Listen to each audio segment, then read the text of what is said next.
आज only Bihar police of Madras के batch में हम लोग पढ़ने जा रहे हैं नया चैप्टर जो कि है किसान आंदोलन, भारत का किसान आंदोलन। और ये वीडियो नंबर जो है वो 5 होने को जा रहा है। ठीक है, इसके पहले हम लोगों ने 1857 की क्रांति को डिस्कस कर रखा है। बात करिए क्वेश्चन की सीरियल नंबर की, 100 क्वेश्चन जो है वो हमारा क्या हो चुका है, डिस्कस हो चुका है 1857 की क्रांति में। और हम लोग जो स्टार्ट कर रहे हैं किसान विद्रोह वो 101 नंबर से स्टार्ट कर रहे हैं। ठीक है, तो पढ़ते हैं किसान आंदोलन। ठीक है, तो बेसिकली ये सारी चीज़ें पढ़ने से पहले मैं एक चीज़ आपको समझाना चाहूँगी, एंड दैट इज़ ददनी प्रथा। ददनी प्रथा क्या था, है ना, ददनी प्रथा क्या था, जैसे बताते हैं। ठीक है, जैसे कॉन्ट्रैक्ट फार्मिंग होता है। ठीक है, पहले के किसान जो है वो बहुत ज़्यादा गरीब हुआ करते थे, वो कि हालांकि अभी भी है, लेकिन उस टाइम की सिचुएशन और भी ज़्यादा क्या थी, खराब थी।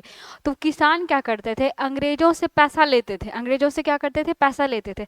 मान करके चलते हैं ये कोई किसान है एम, है ना, ये क्या किया है, ईस्ट इंडिया कंपनी जो है वो अंग्रेज जो है उससे क्या किया है, कॉन्ट्रैक्ट किया है कि आप क्या कीजिए, हमको 10,000 रुपये दे दीजिए, 10,000 रुपये क्या कीजिए, दे दीजिए।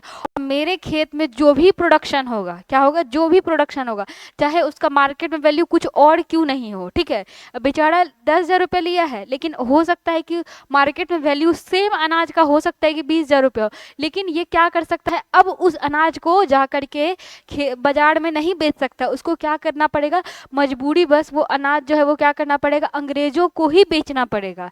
ये क्या था, ददनी प्रथा था, या फिर हम इसको क्या बोलते हैं, कॉन्ट्रैक्ट फार्मिंग भी कहते हैं। ठीक है, और पहला टॉपिक जो हम लोग स्टार्ट कर रहे हैं, नील विद्रोह को स्टार्ट कर रहे हैं। ठीक है, आप लोगों ने बहुत पढ़ा होगा नील विद्रोह को। ठीक है, नील विद्रोह की शुरुआत हालांकि जो है वो वेस्ट बंगाल से हुई थी, लेकिन इसकी जड़ें जो है वो क्या थी, बिहार में भी आपको देखने को मिलते हैं, जिसकी वजह से क्या हुए थे, महात्मा गांधी बिहार आए थे। ठीक है, तो बेसिकली नील की खेती क्यों कर रहे थे अंग्रेज, नील की खेती जो है वो इसलिए कर रहे थे क्योंकि उनको क्या चाहिए था, डाई चाहिए था, कलर करने के लिए कपड़े को डाई चाहिए था। ठीक है, क्या चाहिए था, डाई चाहिए था।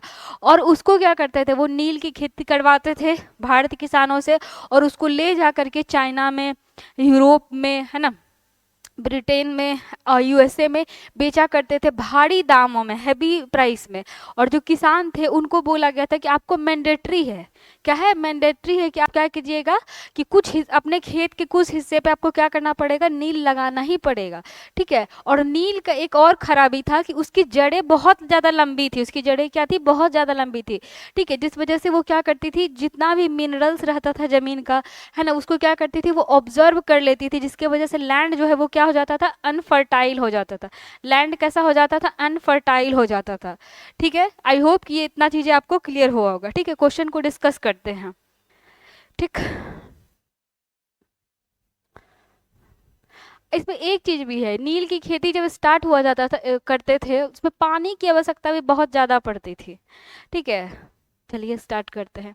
हाँ, एक चीज़ और था, थोड़ा सा और समझाना चाहेंगे। जैसे ये खेत का हिस्सा है, ठीक है, अगर आप सोच रहे हैं कि हम इसी भाग पे सिर्फ और सिर्फ नील की खेती करेंगे, बाकी जो रेस्ट ऑफ द भाग है उस पर धान चावल हम लगा सकते हैं, लेकिन इसमें भी अंग्रेज तैयार नहीं था। वो क्या बोल रहा था, एक साल इधर कीजिए, है ना, दूसरी बार इधर कीजिए, तीसरी बार इधर कीजिए, मतलब कुल मिलाकर क्या करना था, खेत को अनफर्टाइल कर देना था। ये था उनका थॉट प्रोसेस। खैर, स्टार्ट करते हैं क्वेश्चन को। नील विद्रोह कब हुआ था, तो 1859 से 60 तक हुआ था, और ये बीपीएससी में आपका पूछा हुआ है, तो हो सकता है आपके एग्जाम में भी पूछ दे। ठीक है, इसमें बहुत कुछ आपको मिलेगा, लेकिन आपको जो है वो चीज़ें जो याद करना है, अभी नील विद्रोह ये इंपॉर्टेंट है, इसके अलावा और भी विद्रोह आएगा जिसमें आपको सिर्फ जगह ध्यान में रखना है। और एक लेवल, मैंने आपको पहले भी बोला था कि एक लेवल आपको क्या करना पड़ेगा, डीपर स्टडी करना पड़ेगा, इसलिए हम बाकी चीज़ों को भी मेंशन कर दिए हैं ताकि आपके ध्यान में रहे। नील विद्रोह कहाँ से स्टार्ट हुआ था, तो बंगाल के नदिया डिस्ट्रिक्ट के गोविंदपुर गांव से। कहाँ पे, नदिया डिस्ट्रिक्ट के गोविंदपुर गांव से हुआ था। ठीक है, और किसान विद्रोह का साथ जो है, सॉरी, नील विद्रोह में किसानों का साथ देने वाले दो शिक्षाविद थे, मतलब दो पढ़े लिखे, है ना, समझदार लोग थे, उन्होंने दिया था। किसने दिया था, तो दिगंबर विश्वास ने और विष्णु विश्वास ने। हालांकि विश्वास का स्पेलिंग कुछ इस तरीके से होना चाहिए था, खैर। नील विद्रोह में किस समाचार पत्र की भूमिका महत्वपूर्ण रही थी? तो नील विद्रोह में जो है वो हिंदू पेट्रियार्ट की जो भूमिका थी वो बहुत ज़्यादा रही थी। उन्होंने बार बार नील विद्रोह और नीलहे किसान की जो दुर्दशा थी उनको बताया था। और इसके जो संपादक थे वो कौन थे? हरीश चंद्र मुखर्जी थे। कौन थे? हरीश चंद्र मुखर्जी। हाई कोर्ट का है ना graduation level, high court Patna का ग्रेजुएशन लेवल का पेपर जब हुआ था तो उसमें ये पूछा गया था कि हिंदू पेट्रियार्ट के जो संपादक थे कौन थे? हरीश चंद्र मुखर्जी। ध्यान में रखिएगा। नील बगान मालिकों के अत्याचार पर खुला चित्रण किस नाटक में था? तो नील दर्पण में था। किसमें था? नील दर्पण में था। और ये नाटक को रचा किसने था? दीनबंधु मित्र ने रचा था। दीनबंधु मित्र ने रचा था। और ये क्वेश्चन मल्टीपल टाइम्स जो है वो अलग अलग एग्जाम में पूछा गया है। ठीक है, बेसिकली आप सोचिए कि एक ऐसा नाटक नील दर्पण, इसको अंग्रेज जो है वो क्या कर दिया था? बैन कर दिया था। उसको क्या कर दिया था? बैन कर दिया था। मतलब आप सोच रहे हैं कि किस लेवल पर ये जनता को इन्फ्लुएंस कर रहा था कि आप क्या कीजिए, विद्रोह कीजिए, है ना। नील दर्पण को क्या किया था? अंग्रेजों ने बैन कर दिया था, ताकि उनको डर लग रहा था, है ना, कि सारे जनता मेरे खिलाफ हो जाएगी इस वजह से। नेक्स्ट, वंदे मातरम गीत किस पुस्तक से लिया गया है? तो बंकिम चंद्र चटर्जी के प्रसिद्ध उपन्यास आनंद मठ से लिया गया है। किससे लिया गया है? आनंद मठ से लिया गया है। ठीक है, अब देखिए आनंद मठ में जो है वो क्या है? सन्यासी विद्रोह का भी जिक्र मिलता है। किसका विद्रोह का? सन्यासी विद्रोह का भी जिक्र मिलता है। किसका? सन्यासी विद्रोह का जिक्र मिलता है। ठीक है, और बात जब हमारे, है ना, आ गया वंदे मातरम का, तो हम लोग देखते हैं उसको 1896 में भारतीय राष्ट्र कांग्रेस में कोलकाता अधिवेशन में गाया गया था वंदे मातरम पहली बार, जिसकी अध्यक्षता किसने की थी? रहीमतुल्लाह सियानी ने की थी। रहीमतुल्लाह सियानी ने। और ये क्या थे? कांग्रेस के द्वितीय जो है वो सेकेंड क्या थे? अध्यक्ष थे, जो कि कांग्रेस के अध्यक्ष बने थे। सेकेंड मुस्लिम थे जो क्या थे? कांग्रेस के अध्यक्ष बने थे। ध्यान में रखिएगा। पावना विद्रोह कब से कब तक हुआ था? तो 1873 से लेकर के 1800 कब तक हुआ था? 76 तक था। और पावना विद्रोह कौन सी जगह पे हुआ था? तो वर्तमान में बांग्लादेश और वेस्ट बंगाल में, है ना, वेस्ट बंगाल के भी कुछ हिस्से में ये था। ठीक है, पावना विद्रोह की प्रकृति कैसी थी? कानूनी और अहिंसक थी। कैसी थी? कानूनी और अहिंसक थी। ठीक है, पावना विद्रोह में किस बुद्धिजीवी शिक्षाविदों ने सहयोग किया था? तो किसने किया था? बंकिम चंद्र चटर्जी ने और आर.सी. दत्त ने। आपको ध्यान में ये वाला पॉइंट ज्यादा रखना है कि ये हुआ कहाँ पे था। वेस्ट बंगाल दे सकता है या फिर बांग्लादेश। बांग्लादेश ना के ही बराबर देगा, वेस्ट बंगाल आपको ज्यादा करके दिखेगा। ठीक है, क्वेश्चन बहुत सारा है लेकिन कुछ कुछ है जो ध्यान देना है, लेकिन अगर थोड़ा ज़्यादा डीपली पूछ दिया तो प्रॉब्लम ना हो जाए, इसलिए चीज़ें मेंशन की गई है। ठीक है, बंगाल किराएदारी अधिनियम नहीं, काश्तकारी अधिनियम, है ना। ये क्या है? काश्तकारी अधिनियम। क्या है? काश्तकारी अधिनियम, टेंडेंसी एक्ट जिसको कहते हैं। कब आया था? 1885 में आया था। कब आया था? 1885 में आया था। बेसिकली पावना विद्रोह जो था उसमें जमींदार जो है उस क्या कर रहा था? जागीरदार जो था वो क्या कर रहा था? बहुत ज़्यादा छोटे किसानों को एक्सप्लॉइट कर रहा था, जिस वजह से जो है वो क्या थे? वो लोग कंटिन्यूसली विद्रोह करते रह गए जब तक कि क्या नहीं आ गया? काश्तकारी अधिनियम नहीं आ गया। ठीक है, और काश्तकारी अधिनियम कब आया था? 1885 को आया था। दक्कन विद्रोह कब हुआ था? दक्कन विद्रोह मई 1875 में हुआ था, महाराष्ट्र के पुणे जिले में सूपा गांव में। कहाँ पे? सूपा गांव में। ठीक है, आपको ईयर नहीं याद रखना है तो चलेगा, लेकिन हाँ ध्यान में रखिएगा, लेकिन ये कौन से जगह पे हुआ था वो आपको जरूर याद रखना है। दक्कन कृषक राहत अधिनियम कब आया था? तो 1879 को आया था। कब आया था? 1879 को। अब देखिए मोपला विद्रोह कहाँ हुआ था और कब हुआ था? हालांकि मोपला विद्रोह का कोई फिक्स डेट नहीं है, क्योंकि ये 4 से 5 बार अलग अलग टाइम पे विद्रोह हो रहा था, फिर रेस्ट में था, फिर हो रहा था, फिर रुक रहा था। इस तरीके से जो है वो मोपला विद्रोह हुआ था। ठीक है, ये 1921 इसलिए यहाँ पे लिखा गया है क्योंकि ये इस टाइम पे बहुत ज़्यादा जोर पकड़ा था। क्यों? क्योंकि इस वक्त जो है वो क्या था? महात्मा गांधी जैसे लोग और खिलाफत अली के कुछ नेता जो है वो क्या किए थे? मोपला विद्रोह में चले गए थे लोगों को सपोर्ट करने के लिए। ठीक है, तो ये कहाँ पे हुआ था? केरल के मालाबार तट पे हुआ था। मोपला विद्रोह कहाँ पे हुआ था? केरल के मालाबार तट पे हुआ था। तो ये याद रखिएगा, है ना, मोपला विद्रोह। खिलाफत आंदोलन के किस नेता ने मोपला विद्रोह के किसानों का साथ दिया था? तो किसने दिया था? अली मुस्लियार ने दिया था। किसने दिया था? अली मुस्लियार ने दिया था। अवध किसान सभा का गठन किसके प्रयासों से हुआ था? तो बाबा रामचंद्र के प्रयासों से हुआ था। किसके प्रयासों से? बाबा रामचंद्र के प्रयासों से हुआ। एका आंदोलन कहाँ हुआ था? तो 1921-22 के दौरान हुआ था। कहाँ पे हुआ था? उत्तर प्रदेश में। कहाँ पे हुआ था? उत्तर प्रदेश में एका आंदोलन। और अवध किसान सभा बाबा रामचंद्र के सहयोग से आया था। नेक्स्ट, एका आंदोलन का नेतृत्व किसने किया था? मदारी पासी ने किया था। किसने किया था? मदारी पासी ने। ये आपका बीपीएससी में पूछा गया है। अब देखिए यहाँ से बारदोली स्टार्ट होता है। बारदोली इंपॉर्टेंट है आपके लिए, जैसे आपके लिए नील इंपॉर्टेंट है, नील विद्रोह, क्योंकि उसका जड़ जो है वो क्या मिलता है हमको? बिहार में देखने को मिलता है, तो वो बिहार के संदर्भ में इंपॉर्टेंट हो जाता है। ठीक वैसे ही बारदोली सत्याग्रह हुआ गुजरात के अहमदाबाद में था, लेकिन इसका जड़े जो है वो नेशनल मूवमेंट से जुड़ा हुआ है, इसलिए ये इंपॉर्टेंट हो जाता है। बारदोली सत्याग्रह कब हुआ था? जून 1928 में हुआ था। और कहाँ पे हुआ था? अहमदाबाद में हुआ था। कहाँ पे हुआ था? अहमदाबाद में। और आपको भली भांति पता है कि अहमदाबाद कहाँ पे है? गुजरात में है। कहाँ पे है? गुजरात में।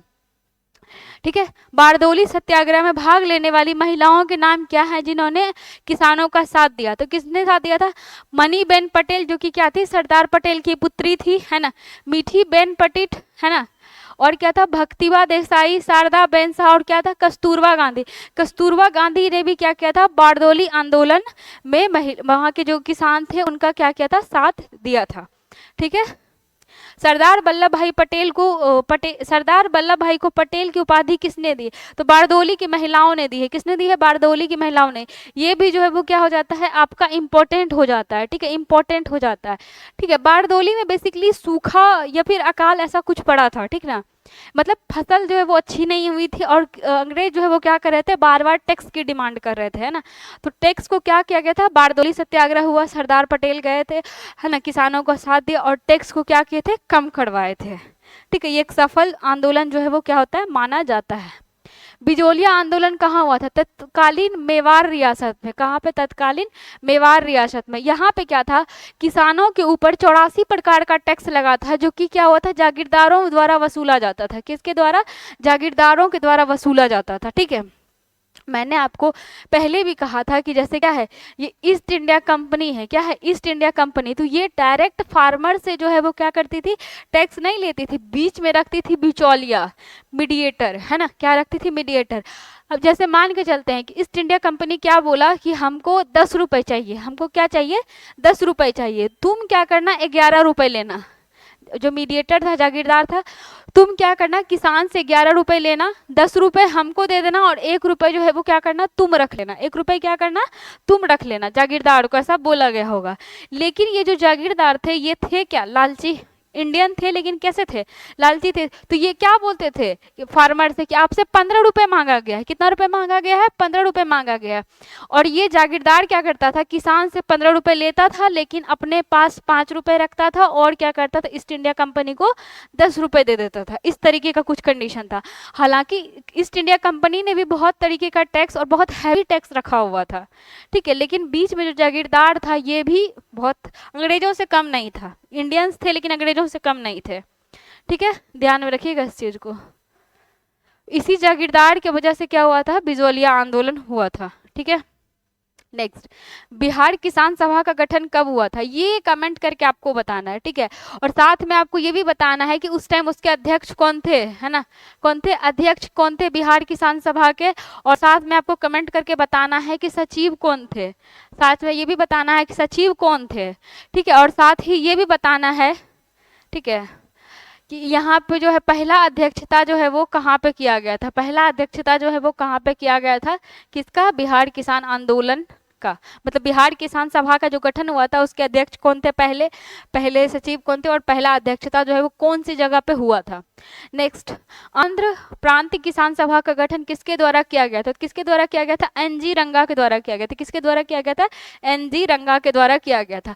नेक्स्ट, अखिल भारतीय किसान सभा का गठन कब और कहाँ हुआ था? तो 11 अप्रैल को हुआ था 1936 में। और कहाँ पे? लखनऊ में हुआ था। ठीक है। प्रथम अधिवेशन कहाँ पे हुआ था? लखनऊ में। अध्यक्ष कौन थे? स्वामी सहजानंद थे। ठीक है। महासचिव कौन थे? एनजी रंगा थे। कौन थे? एनजी रंगा। ठीक है, ध्यान में रखिएगा इस चीज को। ठीक है, 25 क्वेश्चन हो गया हमारा खत्म। ठीक है, आज के लिए यहीं तक। मिलेंगे नेक्स्ट वीडियो में। आपका किसान आंदोलन जो है वो खत्म हो चुका है। बहुत ज्यादा है, बहुत ज्यादा नहीं पढ़ना, बस वो पढ़ना है जो इंपॉर्टेंट है। ठीक है, अब अगर पलट के देखिएगा स्पेक्ट्रम को, बहुत ज़्यादा मिलेगा लेकिन उतना ज़्यादा इंपॉर्टेंट नहीं है। इतने में से आप अगर सिर्फ कहाँ हुआ है वो याद रख लीजिएगा, और हल्का बहुत ये याद रख लीजिएगा किस वर्ष हुआ है, और थोड़ा बहुत कौन किसने किसने सहयोग किया है। और उसमें दो इंपॉर्टेंट है, नील विद्रोह और साथ में ये कौन सा, बारदोली आंदोलन। इसको ध्यान में रख लीजिएगा तो आपका काम जो है वो आपके एग्जाम में चल जाएगा। ठीक है, आज के लिए यहीं तक, मिलेंगे नेक्स्ट वीडियो में। Thank you so much, have a good day.